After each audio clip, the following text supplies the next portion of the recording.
আলোকিত ধর্মীয় অনুশাসন ও সুশিক্ষার গুরুত্ব তুলে ধরতে মুন্সিগঞ্জে অনুষ্ঠিত হল এক মনোমুগ্ধকর ইসলামী সম্মেলন।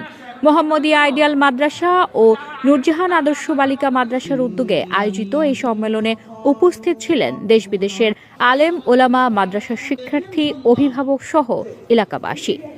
শনিবার সন্ধ্যা ৬টায় মুন্সিগঞ্জ সদর উপজেলার পঞ্চসার ইউনিয়নের দশকানি এলাকায় মাদ্রাসা মাঠ প্রাঙ্গণে অনুষ্ঠিত এই সম্মেলন ঘিরে এলাকা জুড়ে তৈরি হয় ধর্মীয় উচ্ছ্বাস।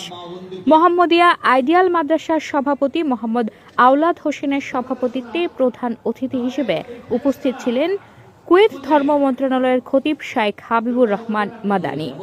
এই সময় আলোচক হিসেবে বক্তব্য দেন জামিয়া মানারুত তাওহিদ উত্তরা ঢাকার প্রতিষ্ঠাতা ও চেয়ারম্যান শাইখ ডক্টর শহীদুল্লাহ খান মাদানী।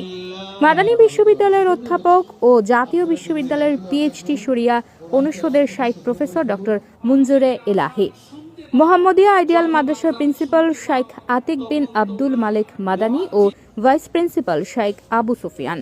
সম্মেলনে ২০২৫ শিক্ষাবর্ষের প্রথম থেকে ষষ্ঠ শ্রেণীর প্রথম, দ্বিতীয় ও তৃতীয় স্থান অধিকারীদের হাতে ক্রেস্ট ও উপহার তুলে দেওয়া হয়। পাশাপাশি সর্বোচ্চ নাম্বার প্রাপ্ত সর্বোচ্চ উপস্থিতি ক্যাটাগরিতে পুরস্কার প্রদান করা হয়। এছাড়াও মাদ্রাসার সাবেক শিক্ষার্থী মোহাম্মদ ইব্রাহিম আন্তর্জাতিক কিং খালেদ বিশ্ববিদ্যালয়ে স্কলারশিপ পাওয়ায় বিশেষ সম্মাননা দেওয়া হয়। অনুষ্ঠানের সার্বিক পরিচালনায় ছিলেন মাদ্রাসার সিনিয়র সহ সভাপতি জাকারিয়া মিলন এবং সাধারণ সম্পাদক নাসির উদ্দিন ব্যাপারী।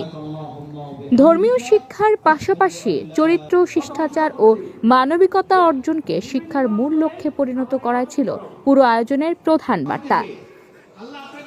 ডেস্ক রিপোর্ট, আমার বিক্রমপুর।